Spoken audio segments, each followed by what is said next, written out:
Here's our tale of the tape for this, our co-main event of the evening, and it is for the WBA Super Featherweight Championship of the World. Roger Gutierrez, he is younger, he is taller, but it's Rene Alvarado who will have a 2.5-inch reach advantage over this 12-round contest. Box, manos arriba. And that's one to grow on. Here we go. For the WBA Super Featherweight Championship, Roger Gutierrez in the maroon, Rene Alvarado, the challenger, in the blue. Forget what belt's on the line. These two men will have a war no matter what's at stake. I was about to say, a belt is not needed for what these two are going to do. I mean, both of them have a win against each other. This trilogy should be fun.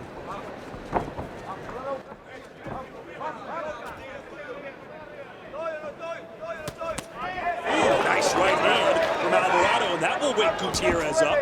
Gutierrez told us he fought the wrong fight the first time around. The second time around, we saw what he did. 3 knockdowns in controlling fashion.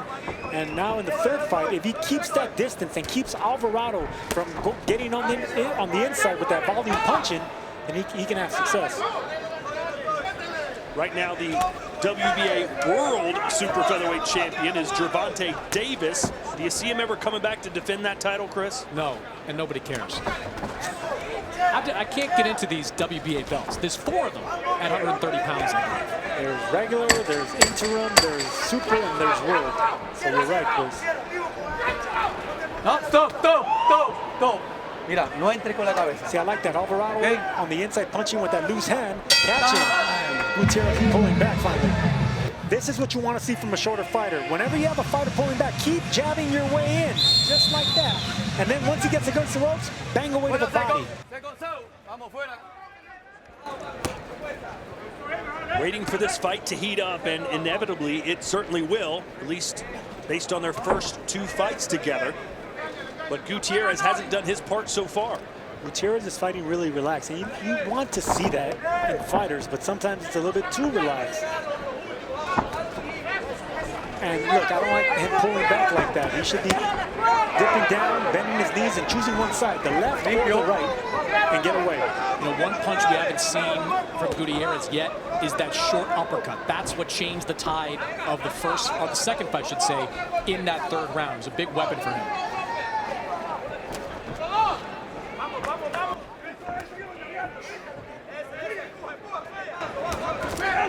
There we go. See that?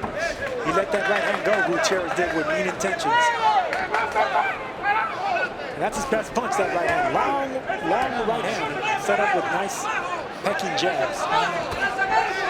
And downstairs, Gutierrez picking his shots now. And that shot downstairs is going to set up a straight right hand upstairs.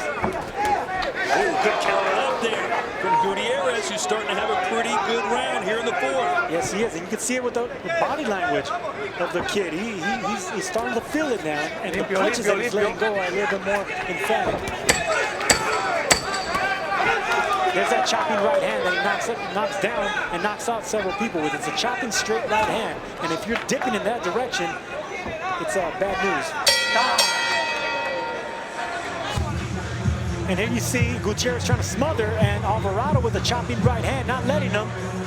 Little jab on the way out there by Gutierrez, but that effective shot was that right hand right there on the inside.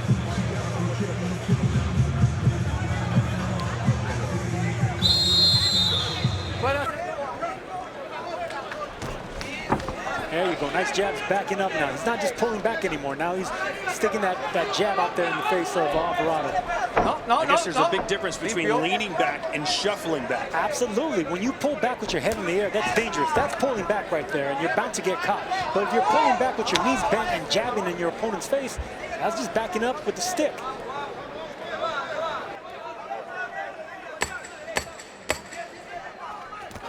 There's that chopping right hand. That caught him good. Best punch landed for Roger Gutierrez tonight. And that's his best punch, Todd. If he can hide it behind jabs, that's going to be a dangerous punch.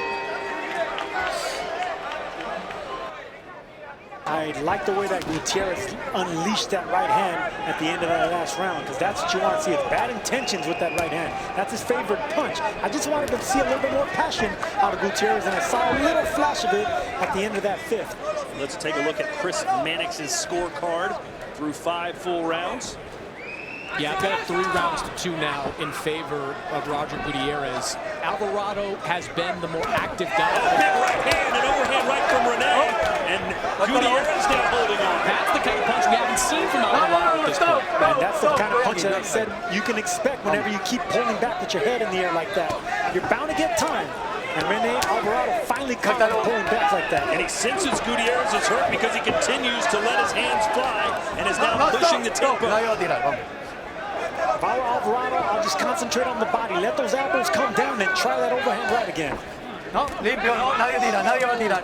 Yo estoy aquí, no te bajes, ¿ok? I want to see that because Rene Alvarado learned the overhand right by pulling back like that. So start dipping down on the inside and smother the attack of your opponent. There's uppercut, but there's answers from Rene Alvarado. Good flurry from him. This may have been his best round.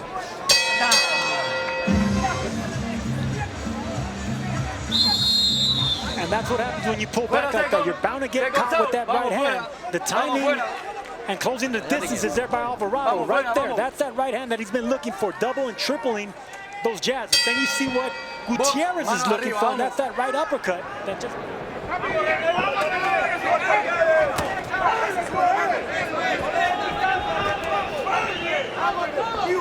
Gutierrez has won 6 straight fights since losing back-to-back bouts to Hector Tadahara and Oscar Duarte. Those 2 guys had a combined record of 27-0-1. Gutierrez telling us, after I beat Rene Alvarado tonight, I wouldn't mind getting another crack at Oscar Duarte. I want revenge. That was a hell of a fight. And Duarte, there's an uppercut. Oscar Duarte, very strong. Bull-type fight. I would love to see that fight again.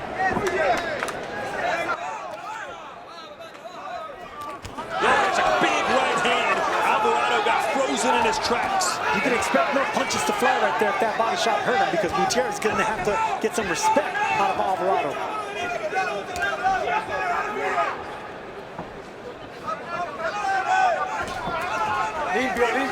Oh, and a left hook from Alvarado stands Gutierrez up straight.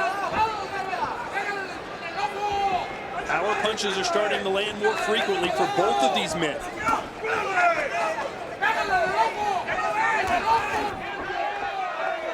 And now Alvarado's trying to stay right in his face, not giving him an inch. Chasing Gutierrez around the ring. There you see Gutierrez doing what he said he was going to do. Clinch anytime Alvarado got on the inside. That's a short left hand from Alvarado. So much for my guarantee of an all-action war, huh? Yeah, that's the last time I say that. We got a chess match. Suéltalo, suéltalo, suéltalo. Vamos.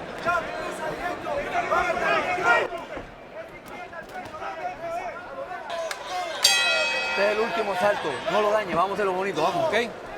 Box, manos arriba. So 3 minutes to go. Gutierrez and Alvarado, the WBA super featherweight title on the line.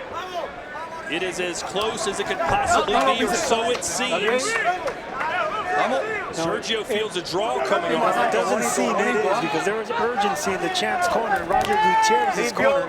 They wanted him to pick it up. So usually if you're comfortable with the lead as the champion going into the last round, you feel comfortable cruising. They're not comfortable in this last round. Mannix scorecard 105-104. A lot of those rounds were swing rounds.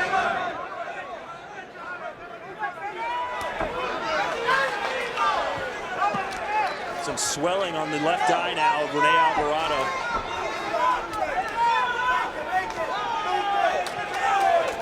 He certainly looks worse for wear than Gutierrez does, although the left ear does continue to bleed. 15 seconds left. Let's see if they slug it out to the final bell here. I don't think they will, because Gutierrez was disciplined from round 1 to 12, and it'll be foolish for him to mix it up now with 10 seconds left. Well, that will do it. Both men think they've won. What What say you, Chris Mannix? I edged it to Roger Gutierrez, but this fight could easily go either way. All right, let's find out who is the WBA champion. Jeremiah Gallegos has the numbers. Ladies and gentlemen, here for the Ford Center in Frisco, Texas, we go all 12 rounds, going the distance. And now we go to the judges' scorecard for the decision. Judge Sergio Gaiz scores the bout 116-112. Same score for Javier Alvarez. And Judge Roberto Torres scores the bout 115-113. Declaring your winner by unanimous decision. And still, the WBA Super Featherweight Champion,